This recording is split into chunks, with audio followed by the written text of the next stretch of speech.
Hey, how's it going, everyone? Happy Mando Friday here on the FilmSpeak channel, where we like to say the conversation continues after the credits. I'm, of course, your host, Griffin Schiller, and every Friday we break down the latest episodes of The Mandalorian. Today we're going to be talking about The Mandalorian Season 2, Episode 6, or The Mandalorian Chapter 14, whatever you want to call it. It's called The Tragedy, and when we get into some of the stuff later on, you'll figure out why it's called The Tragedy. But it'll be an interesting episode. It's the return of a fan favorite in full form and action, and Robert Rodriguez is at the helm, and so there's a lot to talk about here. But before we go any further, be sure to jump down to the comments section and let me know your thoughts and opinions on today's episode. Did you like it? Did you dislike it? All this stuff. What are the theories you got brewing around? Let's have a great conversation about it down in the comments section below, or in the chat if you're watching us live. But if you do tune into the show every Friday, you'll know that I don't do it alone. And today I am joined by the great Elliott from Movie Files. Elliott, how's it going, buddy? It's going good, man. I'm really excited to talk about this episode by the acclaimed director of Lava Girl and Shark Boy. So I was really excited for Robert Rodriguez's take on a Star Wars story. Dude, I was waiting for this episode for so long. And I mean, if you follow me on Twitter, you know that I wasn't really a big fan of this episode, but I was waiting for it for so long. And then when it hit the end credits, I was like, I was like watching through it, and I saw some of the flourishes that were going on, the directorial flourishes with the camera work and everything, and I'm just like, this is Robert Rodriguez, isn't it? Yeah. Like, God damn it. And then it cut to the credits, and I was like, I hate myself. I hate that I didn't like the episode. But you know, so it happens sometimes. Hey, man, it happens. That's the beauty of it, man. You can love it 1 week and kind of fall out of love and come back again. So we'll break it all down, man. I'm excited. Yeah, I'm so hot and cold with this show. It's just like last week I couldn't get enough of it, and I was like, oh yes, this is and then this week I'm like, all right. But again, guys, be sure to let us know your thoughts and opinions on the episode down in the comment section below. All right, Elliott, let's start with you. What were your overall impressions of today's episode? What did you think it did right? What did it do wrong? Just overall. Well, one of the first things I definitely really appreciated was, we talk about it in the previous week's episode in regards to, we get the story that moves forward, then we get a side mission. We get we're going to go get Bo-Katan, we're going to go to the Jedi, but then we got to pick up a frog lady and drop her off to go see her family or whatnot. So I felt like from episode, the last chapter with Ahsoka and then lead into this, we actually legitimately went from one story to the next and not have this kind of side mission. They actually go to the planet, they go to the rock, and, we see some guru, I can't think of his name Grogu. right now. Grogu leaves a text message to a Jedi, and we'll see who will turn that call on the other side. But I did kind of like the baton from one episode to the next. And I guess my biggest issues with the episode was probably some of the dialogue for me. And we talk about it every single week. Some of the dialogue is just very kind of McClunky, to say the least, when it comes to some of this stuff. But overall, man, I thought that the action was there. We talked about it a couple weeks ago with Boba Fett, the movie that never happened. Maybe them taking some of those elements from the movie from Josh Trank and kind of implemented in this episode, him getting his armor back and, Jango, his dad and the lineage there and Mando respecting him and all that. So overall, I really enjoyed it. And I'm really interested to see where things go with Mando getting the child back and him recruiting his buddies to go on this mission. Yeah, I think, I don't know if it was last week or like a couple of weeks, or if we've really just been kind of talking about this every week, but we kind of assumed that this was the direction the show was going to go. This week they were going to try and go to what was it, Tython? Tython, I believe so. Yeah, Tython. I have it up here somewhere. But yeah, they were going to go there. The child was going to try and like commune with the Force in order to figure out what his pathway is going to be, which he did. And now the question is, who did he commune with? What happened while all the action was going on? But then we assumed that there was going to be some sort of entanglement that led to the child being landing in the clutches of Moff Gideon, which is exactly what happens in that. And Giancarlo Esposito sends he has his first scene with the child in this season, and it was great. It was a great little encounter there. He always plays a great bad guy, and he continues to do so here. And so he breaks out the dark saber as well, and it's just like it was kind of like one of that Darth Maul moment from from Solo. Just igniting it. We got a lightsaber, guys. Yeah. Yeah. Yeah. So we all knew that was going to be where I think this episode left off, because the next two episodes are naturally going to be retrieving the child and all that stuff. What was it? Bill Burr's character is coming back. Mayfield. Mayfield's coming back. Mayfield. And also, I don't know if you noticed, a little Easter egg, Nick Frost might be making an appearance as well. He was in that one of the when Cara Dune was going through the lineup. So we might get a nice little Nick Frost. And we know Simon Pegg had his world in the Star Wars universe. So got to do it right with his partner. Absolutely, get that Cornetto duo back in there. But yeah, so obviously there's going to be the episode next week where they sort of like break him out, and then the final confrontation in the season finale or something along those lines. So that's sort of what we knew the trajectory of the remainder of the season was going to go. I don't think we're going to get too many more answers, but as to lore or the Force and stuff like that. But this episode in particular, it didn't. It didn't feel like a story, like a narrative or anything. It just felt like a fan thought of a really cool scenario and then just went out, shot it, and it played out as they just sort of like put it together. There's no, it's like a very loose story. And it just, I guess that just leads me to my biggest critique of the episode, is it just felt like a giant fan film. We get the return of Boba Fett, which, we were all sort of speculating about, like, okay, is he going to come back this season? Was the tease in episode 1 just a tease to set up the Boba Fett series? Like what's going to go on with him here? And we find out that he has followed Mando with I forget her name, the character that he had an entanglement with last season, but he's with her now, and they've tracked Mando to the planet, and he wants to get his armor back. And we're sort of like unsure of his intentions at first. They have like kind of that nice little I guess Mexican standoff, for lack of a better phrase, which I thought was a really nice touch. It definitely did feel like a bit of a as we say from week to week, it did feel like a bit of a Western, and stuff, and this definitely did in certain aspects. But then we learned that like Boba Fett he doesn't want to kill anyone. He doesn't want to kill Mando or the kid or anything. He just wants his armor back. And if he gets his armor back, then he'll be in Din's debt. And so right off the bat, when we get Boba Fett coming back, we see Slave One coming through the air. And we're like, oh, okay, what's going to happen here? What was sort of your reaction to that? Well, it again goes back to just showing Dave Filoni and Jon Favreau's love for the lore and what came before it. And I believe the character's name was Frennick, if I'm not mistaken, who we thought died in episode 5 last year. But yeah, seeing him land on the planet, I'm just like, okay, this is the standoff we've been kind of waiting for. Are they going to welcome each other with opening arms, or is it going to be a bit of a tussle like we got last week with Ahsoka? So it was nice to kind of see that, like you said, he was just there to get his armor. He just wants to get his armor and go on about his way. He doesn't want to harm anyone. But of course, we knew that things were going to kind of shake out because of Moff Gideon's tracker on, the Crest Razor, which we got to say goodbye to that Crest Razor now. It's gone. That is a pretty big moment to lose his ship.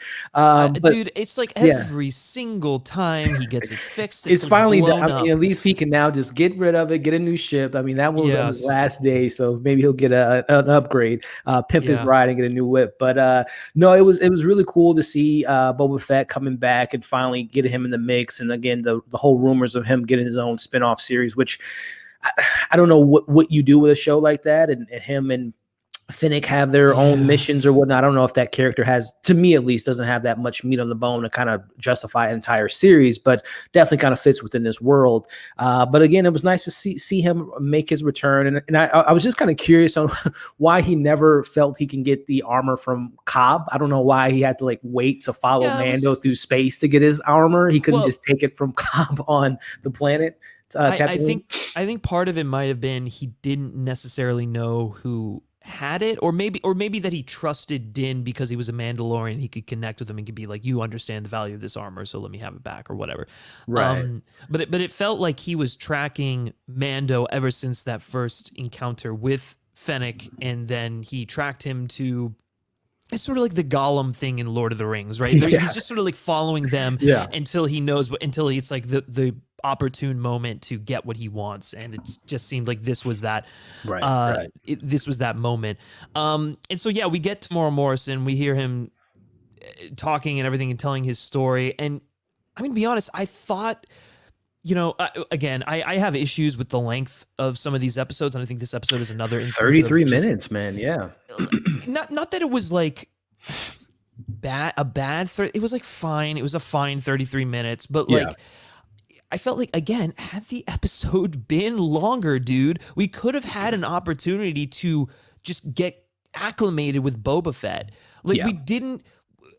My biggest issue with this is, and the reason I equate it to a fan film, not just in terms of, the look or the cheap set pieces and stuff like that, which I know many people are probably going to disagree with me on. I thought the action was, it felt a little, it did not feel quite up to par with some of the other stuff that was going on here, just in terms of like a look perspective. But my biggest thing was like, we get introduced to Boba Fett the first time after all these years. It's like, okay, here's your chance. Here's your opportunity to give him a personality, to really dig deep into him, to get some depth. I'm not asking for the world here, but like, this is the first time we are seeing him as a person in live action. Because let's be real, in the original trilogy, he was just a really cool looking face. That people were like, that guy, he looks badass. We're gonna rally around him. And they didn't do anything in this episode to like warrant the character being involved, other than the fact that it's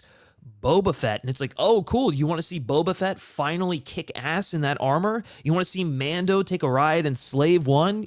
It's like, it was all just like empty fan service. Whereas I think when you compare it to last week, which was fan service, don't get me wrong, but it was like fan service that had gravitas. It had a purpose.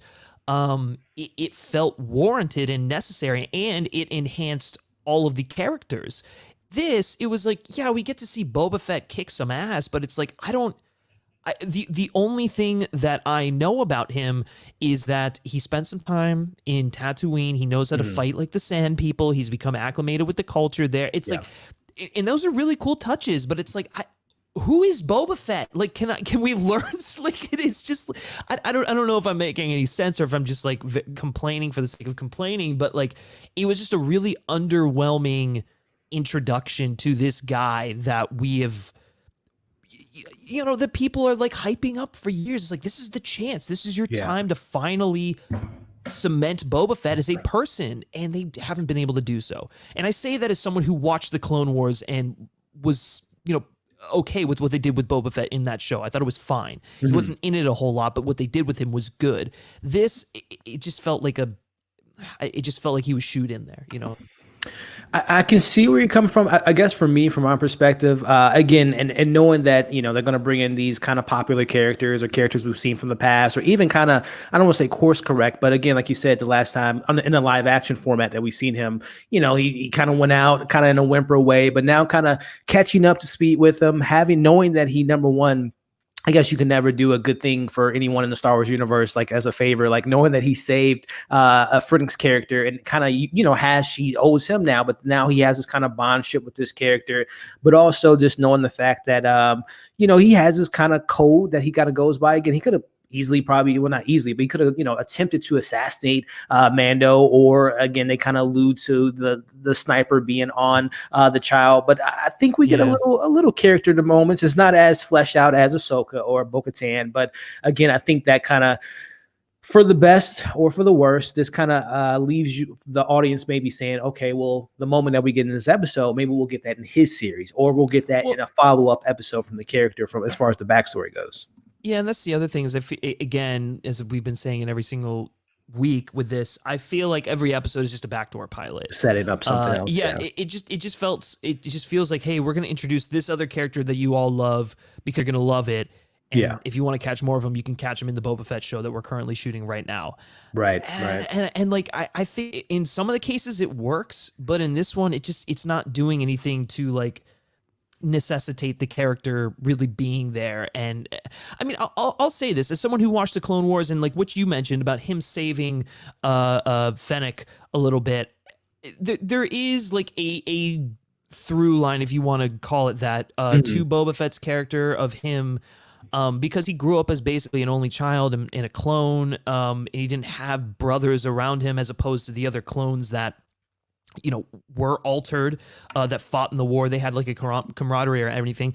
Right. Boba Fett never really had that, and he was really betrayed by a lot of the people that were close to him. And so he has like a deep caring for people and for friendship and whatnot, I guess. And like you're right, kind of going back to the code thing, but and you see a little bit of that in here, but I didn't feel it. I think that's my biggest issue with it, is like you can throw all this stuff at me all you want, and you can try and make an attempt to establish Boba Fett in a better way. Right. It didn't quite work out for me in this episode. Now, granted, it could change. There's this. It's just his introduction, but as an introduction, I needed. I don't know. I was hoping for a little bit more. And then the other thing was, if this is supposed to become the new trio of the series that's going to help save the day and all that stuff like that, they were lacking the chemistry that I thought like Cara Dune and oh god, Carl Weathers' character, I'm blanking on his name. Those three, those two with Din. I really believe their camaraderie and whatnot. These guys, it felt a little stiff, and I understand maybe it's because it's their first interaction, but like everything felt really artificial. I don't know if that makes any sense. But. No, I mean, I definitely, again, I think it does unfortunately kind of play into the runtime, because I'm just thinking of the characters that we got introduced to from episode 1 with Cobb. We get a backstory from him. We see a flashback of how he became the Marshal, and we get that moment to spend with that character. Same goes with Bo-Katan. Same goes with Ahsoka. We get those quieter moments of hearing the characters, what you've been up to, how's things been going in your headspace. Where in this episode, we see Boba Fett. He gets the information. I recovered or saved Fennec, and then we're right into the action. And then once the action ends, we got to go right back into the action. So we don't get that moment to, I guess, to breathe and then really kind of sit down with the character. It's just, again, like you just mentioned. Just throw him in the mix to get some cool action. But what's the action after the action's done? What's up, Boba Fett? What's your mindset like? What's the character like? So I think that's where we kind of missed out on that. Again, it unfortunately goes into that runtime, because it is so kind of, once we kind of land on the planet and the stormtroopers come, we don't really get the quieter moments with the characters. Yeah, I think it's I think that's ultimately what it came down to, is like you could have established Boba Fett a little bit more, and play into that pre-existing relationship that Din had with Fennec, and then maybe have like a couple more interactions between Din and Boba Fett, where we understand just a little bit more of like who Boba Fett is as a person, right? I think to be fair, I think we'll get that next week, to be honest with you, on this. We'll talk about the prison break thing, but I think that's what you might get, that scene with them going to this this prison, and maybe get that fleshed out moment from the character, potentially, fingers crossed. Right, which I reserve judgment to take back everything I'm saying in this episode. I mean, maybe Boba Fett turns into being a really cool character, but like it just to me, it was like, what's the bare minimum we can do so that we can stage this really cool action set piece that people, that fans have creamed their jeans about for years, that they've just wanted to see ever since Boba Fett was a character. And I think for me, the best way I can put it is that it didn't feel earned. It was cool. I mean, like when Boba Fett puts on the armor and like we know he's going to go have the superhero landing, and he's going to go kill all the stormtroopers. Yeah, he's going to have he's going to kill all the stormtroopers and everything. It's going to look badass. He even does the 80s throwback, 90s throwback of blowing something up and looking at the camera and being like, oh yeah. Yeah, I know. It was just like you throwing all that stuff in there, and I was like, that's cool. But like it just, it was predictable. It was like I expected the episode to do that. Sure. It was kind of shameless. I don't know. It just felt like a cheap nostalgia ploy, which is ultimately who Boba Fett has been all these years. Yeah. And one of the reasons why I liked Jango Fett better than Boba was because I thought like Jango actually like, he played a little bit more into the story in Attack of the Clones, and like if you go into anyways, I don't want to get into it, but it's just like I felt like he was, I don't know, there was something about Jango that I just preferred a little bit more as opposed to Boba, who was literally just like walking around looking cool. And this episode didn't necessarily do him any favors. Again, we know there's a show coming. We know that there's more episodes to come with that, but I guess I would have liked just a little bit more effort put into reestablishing him. Like, this is his big entrance. Don't you want to make like I mean, you're making an impression in terms of action, but in terms of character, don't you want to just like say something? You know, I don't know. Hey, again, hopefully, and I assume that Rick Famuyiwa will probably be the director next week if it is indeed the Prison Break episode. But, you know, I will say to reserve judgment in regards to, I think that we might get that character moment. Again, their approach versus like the other way where it's like reintroduce the character, then show something pretty badass. Where in this one, again, with the limited time, let's just show them something badass to get excited about, to maybe resell some toys, to get people talking about this character, to really get them excited for a mini series or a spinoff. So I think the approach may work for a lot of people. Like, I enjoyed the entrance and kind of that moment of seeing him kind of being, you know, the last time, again, based on the last time we saw him live action, he went out in the Sarlacc pit, and it was kind of like a kind of terrible way to die. So now it's like, hey, don't forget how badass of the character is in. And then next week we might get the in the moment with the ship. Hey, this is where my headset's at and things of that nature. So we'll see if indeed we get that, or if they'll literally just save that for a potential spinoff with the character. Yeah, for sure. I think and this is the last thing I want to say about Boba Fett. I mean, like, there's a bunch of cool stuff going on there. Like, he mentions Django a little bit, and he shows like the lineage of his family. He's like, my father was a foundling, all this, you know, and we learned that the armor that he is wearing is Django Fett's armor, which is pretty cool. And we understand, and we kind of learned that like he wants to follow in the footsteps of his father, which is also really interesting because his father was a pretty horrible person. Anyways, so I was just sort of like, I don't know if that really clicks, because Boba, you have a little bit more of a conscience on you, you know. I was like, okay, you want to follow? All right, I get it.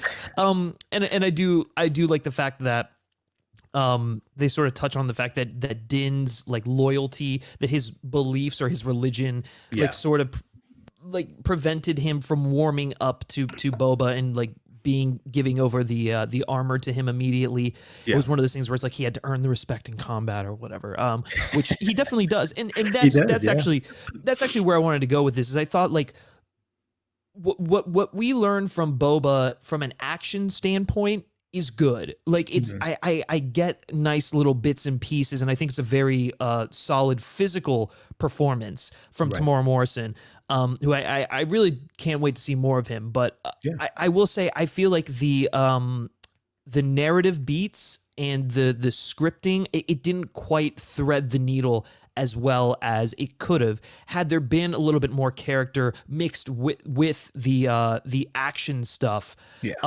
I think we would have been looking at a really powerful return for Boba Fett, the return that everyone sort of really deserved, I guess I should say.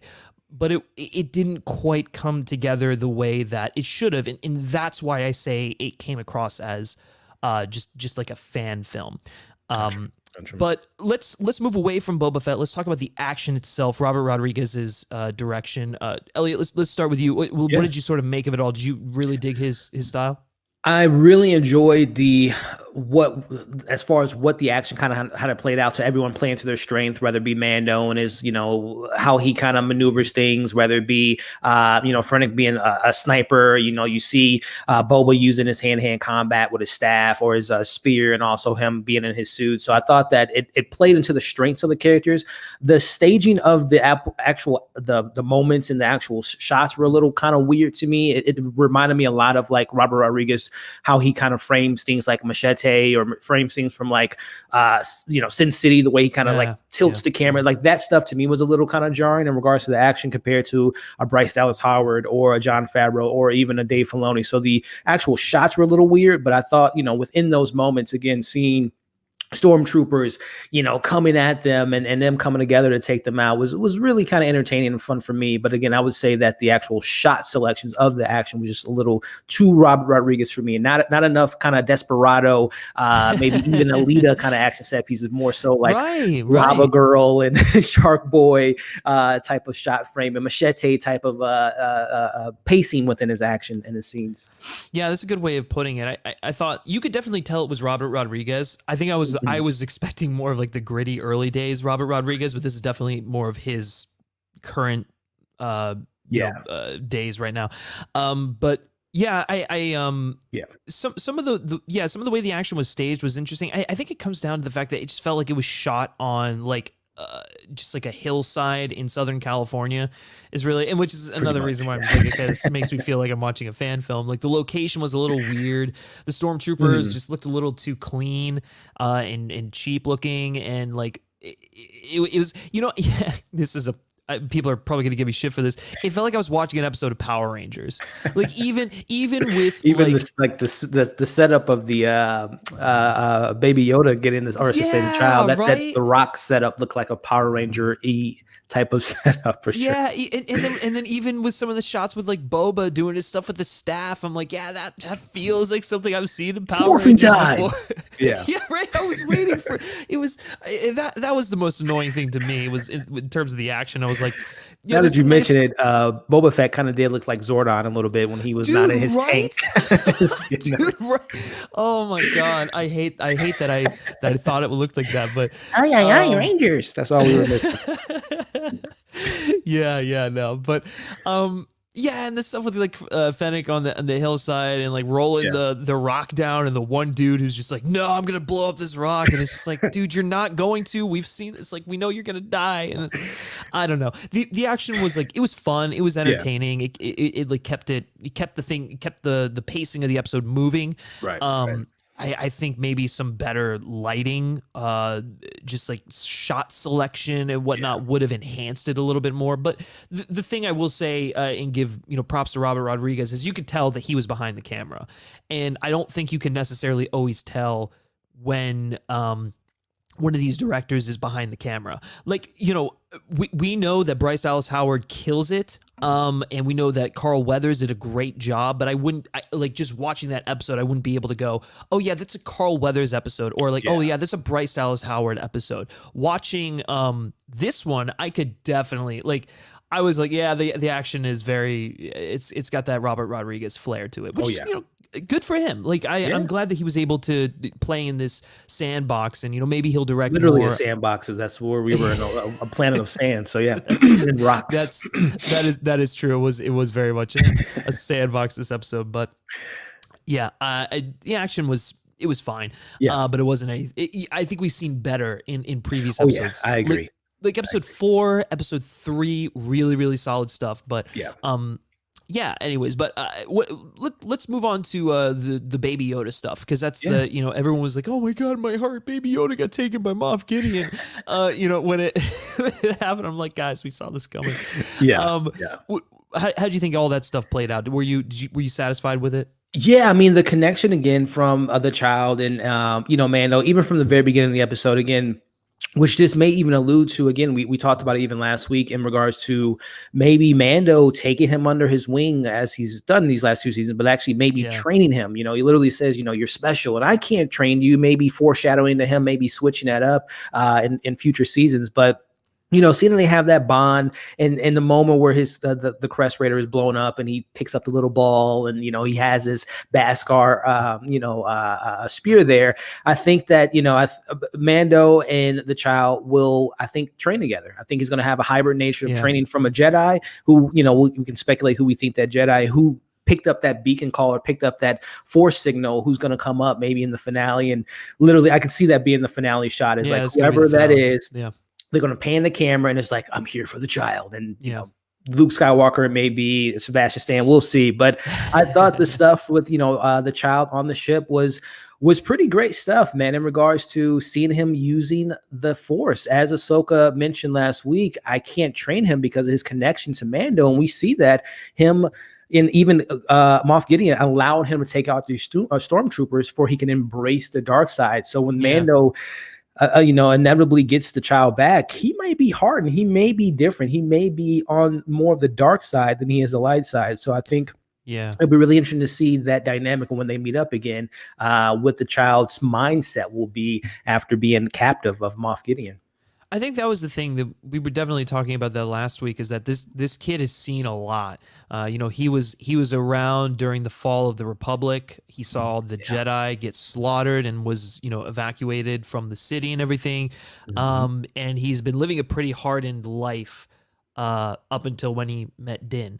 And so yeah, I agree with you. He's seen stuff. We've seen the impish nature of him. He's eating those frog eggs. He's he's using the Force for his own selfish intent. And there's a couple other instances I forget, but then this, for sure. When we see Grogu like whipping those stormtroopers across the room, and Moff Gideon is just letting him do it, obviously to tire him out so that he's easier for them to take hold of. But also, like, I feel like there's something else there. It's like they're going to use him for research purposes, but maybe there's a chance they try and turn him. They try and use him.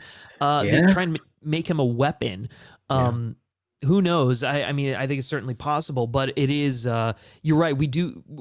I think when Din inevitably rescues the child, it is going to be a little bit of a challenge for him. Not just because he's not able to understand him or stuff like that, or because he's a Jedi and Din is just a Mandalorian. He's just a person, and he doesn't feel that he can train him. But it's like Grogu is going to have a different sort of mentality, and I think that's going to make for a nice hurdle going forward. Which you got to do something to kind of make that the training aspect of it a little bit more difficult.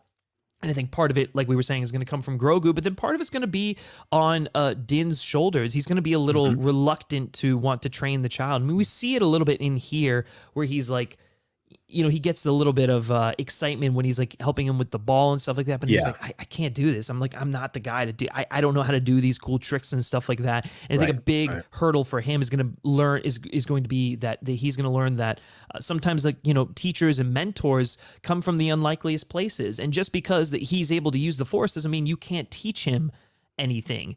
In fact, the fact that you aren't Force sensitive might be your biggest advantage in helping him with this. And, we've seen other people in Star Wars mythology who aren't Force sensitive make for great mentors. I mean, I look 100%. Back at Rogue One, and I look at Chirrut and Baze and how they weren't like, they weren't Force users, but their belief in this in the Force and like the good that it can do and just like I don't know. It helped make them wiser people, and I feel like we're going to see a similar sort of thing with Din here. Yeah, no, 100%, man. I mean, I think again goes back to just conversations we had even weeks ago about Mendo again maybe leading towards being this leader, being this trainer, being someone that kind of goes against the grain. And we've seen all this season, from Mandalorians taking off their helmet to giving the armor back to Boba Fett. I think we met this character in season 1. He was so by the book, played by the numbers. He was a bounty hunter, did everything perfectly. But as where we are at this point, chapter 14, the layers have come down literally from him having moments where he's just not the same Mandalorian we met in season 1. So I think, inevitably this is kind of leading towards many things that come from the character, whether that be in a form of leadership or being, training Grogu and things of that nature. So, and then I think inevitably he's going to gather, obviously he's going to put a team together to save Grogu. So it goes to show, again, just more layers of this character. Yeah, for sure. Something else that we did forget to mention was the Dark Troopers. Everyone was like, really excited to see them. Dark Troopers, coming in, seeing them in action, and then obviously Boba Fett in Slave One chasing them. I think was actually a really cool moment. Because they were the Empire's back too, yeah, right. And then Boba coming to the realization that the Empire is back, but but it was weird though, because it's like you worked for them. It's like you knew what you were doing at the time, and so I was waiting for. So here's the thing. Obviously, his time in the Sarlacc pit changed him. Right. Obviously, his time on Tatooine changed him. I'm like, the connection from where Boba Fett was when we last saw him, which is getting basically eaten alive by a Sarlacc pit, to now.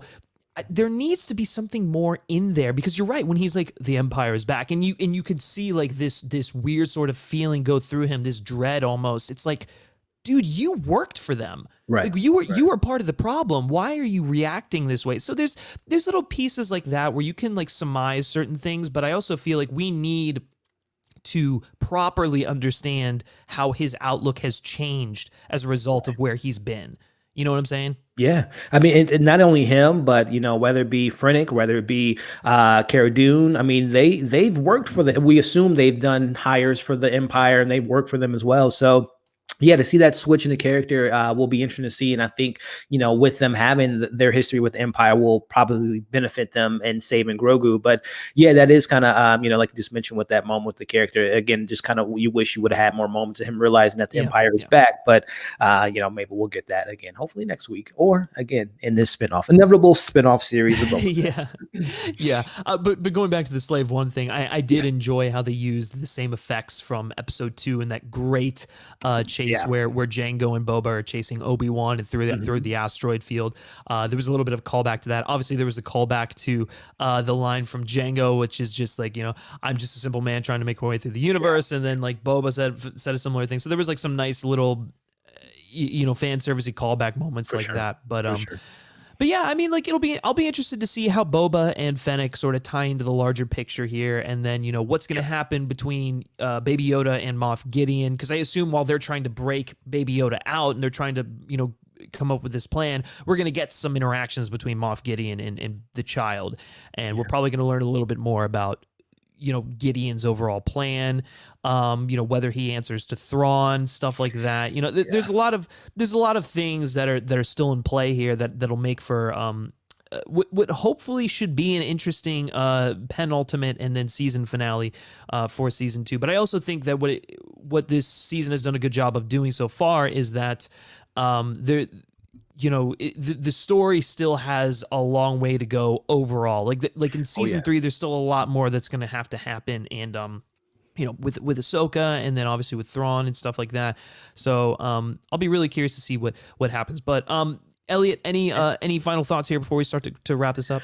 Yeah, no, I think you wrapped it up pretty well, man. In regards to next week, I'm safe to assume that we're going to get a Prison Break episode. I assume that Rick Famuyiwa will be directing the episode just like he did last year. He introduced these characters in prison, so I think it's only fair that he kind of plays in that universe again, which actually I really enjoyed that episode last year. It was very kind of Halloweenish, kind of with Mando going through the tunnels and the lights switching on and off and all that. So, and Bill Burr, I'm a big fan of his comedian moments, so it'll be really interesting to kind of see if it's a lighter episode or if it does kind of get a little dark, if we feel that sense of urgency of like Mando gathering these people together to get the child back, and how much time will have passed in regards to this mission until we get to the finale, which I can't wait to see. Number one, who's directed that? Is it Jon Favreau? I think it is. I think it is Favreau. He's directed. Okay, which will be great, because again, I think it's safe to say, at least for me, episode 1 is probably still my favorite episode, just coming to think of just how cinematic of that episode was. Of course, last week was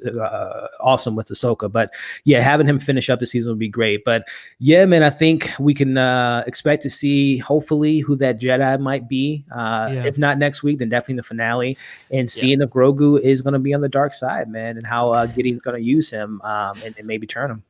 Yeah, for sure. There's a lot that's, like you just said, all there. I think there's a lot that sort of has to go down within these next 2 episodes. And I'm definitely really curious to see. Before I forget, too, I don't know if you saw the comments online with Rosario Dawson of like, I hope to play Ahsoka again. Again, it can be a little, wink, wink, nod of like getting the crowd excited. But do we think we're going to see Ahsoka, Bo-Katan this finale or this season, or the last time we see them? Yeah, Katie Sackhoff said this isn't the last that you've seen of Bo-Katan. I think she was talking about this season too. I assume that she's going to come into play because she is obviously after the Darksaber. Right. She'll probably come in the season finale. I don't think she'll be in next week's episode. Ahsoka, I have no idea if we're going to see her for the rest of this season. I'd be very surprised if they didn't try and make a spinoff series with her, if they didn't try to incorporate her next season or something like that. But as for right now, I don't know if we're going to get any more of her. It is, it does. I mean, I'd like to see it, but who knows? Yeah. Who knows? Yeah. But anyways, guys, be sure to let us know your thoughts and opinions on today's episode down in the comments section below. Again, did you like it? Did you hate it? Thoughts, theories, all that good stuff. Were you happy with the return of Boba Fett? Let's have a great conversation down there. Thank you as always, Elliott, for joining me on these. Where can everyone find you?